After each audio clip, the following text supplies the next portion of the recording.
প্রিয় দেশবাসী, দেশের একটা ক্রান্তি লগ্নে শোকাবহ অবস্থায় আপনাদের সামনে এসেছি। আপনাদেরকে বলতে চাচ্ছি, আজকে জানাতে চাচ্ছি, ভেবেছিলাম জানাবো না, কিন্তু এখন জানাতে বাধ্য হচ্ছি।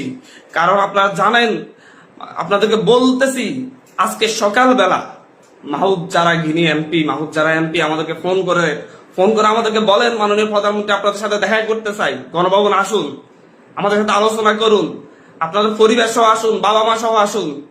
আমরা প্রত্যাখ্যান করেছিলাম, বলেছি ওনার হাতে আমাদের ভাইদের রক্ত লেগে আছে, ওনাকে বলুন সেই হাত পরিষ্কার করতে, তারপর কেবল আমরা আসবো, তারপর আমরা তার সাথে কথা বলবো কিনা ভেবে দেখবো। আবারও বলতেছি, আজকে সকালবেলা তিনি আমাদেরকে রক্তখ্যাগো প্রধানমন্ত্রী আমাদেরকে আহ্বান করেছিলেন ওনার সাথে আলোচনা করার জন্য গণভবনে যেতে। আমরা বলেছিলাম, আমি আমার জায়গা থেকে বলেছি যে উনি বলেছিলেন আমার বাবা মা সহ যেন যাই। আমি বলেছি যে হচ্ছে ওনার হাতে আমার ভাইদের রক্ত লেগে আছে, ওনাকে বলুন সেই রক্ত পরিষ্কার করতে, তারপর কেবল আমরা ভাববো ওনার সাথে দেখা করব কিনা। কিন্তু দুপুর না হতেই উনি সেই একই কাজ শুরু করেছেন, আবার আমাদের ভাইদেরকে হত্যা করেছেন, আবার আমাদের ভাইদের রক্ত জড়িয়েছেন। উত্তরায়, খুলনায়, হবিগঞ্জে, টাঙ্গাইলে, সিলেটে আমাদের ভাইদেরকে হত্যা করা হয়েছে। আজকে প্রায় 7-8 জন ভাইকে হত্যা করা হয়েছে, শিশুকে হত্যা করা হয়েছে সিলেটে। আবারও উনি রক্তের খেলা মেতে উঠেছেন। একটা রক্তখাগ্য সরকার কিভাবে ক্ষমতায় থাকছে, কিভাবে থাকতেছে আমরা বুঝতে পারতেছি না। এই দেশের মানুষ রাস্তায় নামবে, খালি হাতে নামবে, উনি ডিরেক্ট গুলি করে মেরে ফেলবেন। বাচ্চা বাচ্চা ছেলেদেরকে মারতেছেন, পাতার খুলি উড়াইয়া দিচ্ছেন।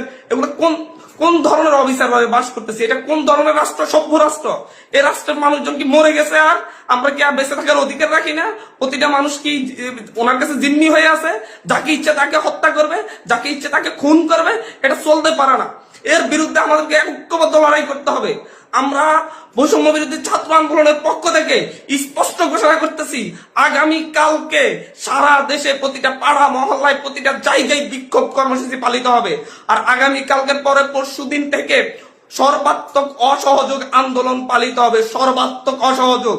কোন ট্যাক্স দেওয়া হবে না এই সরকারকে, এই সরকারের অফিসে যাওয়া হবে না, কেউ তার অফিসে যাবে না, কেউ তার সরকারি বেসরকারি সকল অফিস বন্ধ থাকবে, সচিবালয় বন্ধ থাকবে, এভরিথিং বন্ধ থাকবে। গণভবনে কোনো বাস গাড়ি ঢুকবে না, বঙ্গভবনে কোনো গাড়ি ঢুকবে না, এভরিথিং অফ থাকবে। এবং সরকারকে সর্বাত্মক অসহযোগিতা করা হবে। কেউ ট্যাক্স দিবেন না, প্রয়োজন বিদ্যুৎ বিল দেওয়া যাবে না, গ্যাস বিল দেওয়া যাবে না, প্রয়োজনে কাঠে রান্না করা হবে, প্রয়োজনে প্রত্যেকে প্রয়োজনে মোমবাতি জ্বালানো হবে। তারপরে যদি বিদ্যুৎ চলে যায়, যদি বিদ্যুৎ লাইন কেটে দেয়, তাহলে আপনারা প্রত্যেকে মোমবাতি ব্যবহার করবেন প্রয়োজনে। তারপরে এই সরকারকে কোনো সহযোগিতা করা হবে না। এটা খুনি সরকার, আমাদের ভাইদেরকে বারবার খুন করতেছে। আমাদের মুখে এক কথা বলে সকালে কান্নাকাটি করতেছিল যে হচ্ছে এই লাশগুলা দায়কে নিবে, আর বিকেল না হতে আবার লাশ ফেলতেছে রাস্তায়। মানে দোমুখ সাপ। সকালে এক কথা বলে, বিকেলে আরেক কথা বলে। আমাদের সাথে বলেছিলাম যে আমাদের সাথে 14 তারিখ 15 তারিখে আমাদের সাথে বসেছিলেন, ওনার সাথে আলোচনা করবেন, কিন্তু তারপরে দেখা গেছে তারপর থেকে আমাদের ভাইদের উপর হামলা করা শুরু করছে। উনি একটা নৃশংসতা চালাচ্ছে বাংলাদেশে। কোন ভয়ঙ্কর একটা অবস্থা বাংলাদেশে বিরাজ করতেছে। ছেলেদেরকে, শিশুদেরকে, বাচ্চাদেরকে, মেয়েদেরকে হত্যা করতেছে। ছাত্রলীগ যুবলীগ গুলি নিয়ে রাস্তায় নামতেছে। ওরা সন্ত্রাসীদেরকে নিয়ে রাস্তায় নামিয়ে আমার ভাই বোনদেরকে হত্যা করছে। আর বসে থাকা যায় না।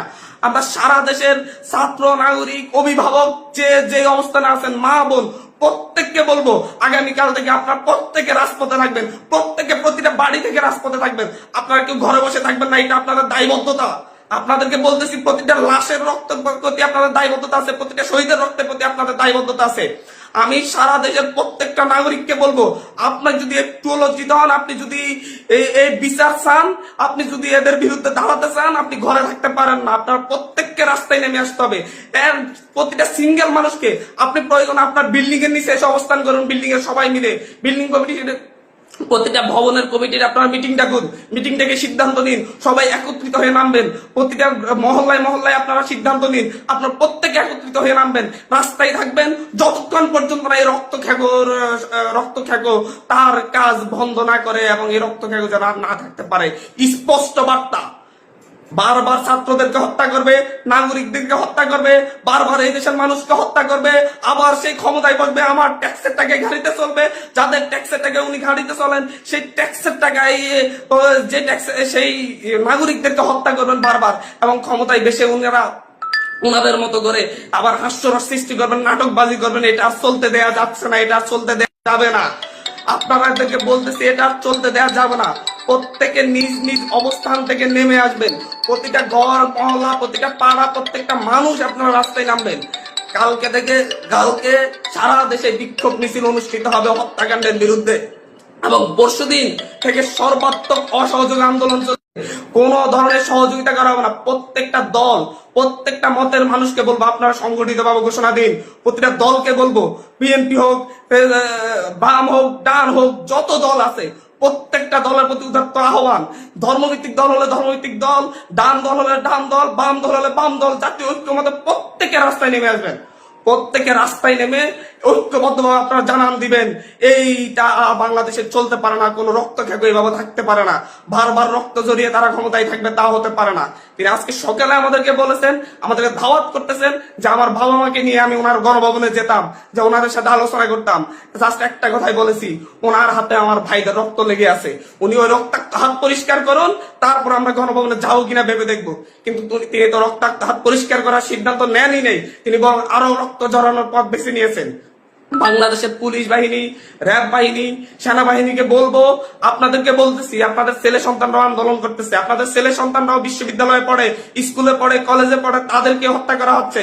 ভুলে যাবেন না মতিঝিলে সেই পুলিশের কথা যার সন্তানের বুক ঝাঁঝরা করে দেওয়া হয়েছিল আরেক পুলিশের গুলিতে যাত্রাবাড়ি থেকে। সে প্রশ্ন করেছিল, স্যার একটা ছেলেকে মারতে কয়টা গুলি লাগে?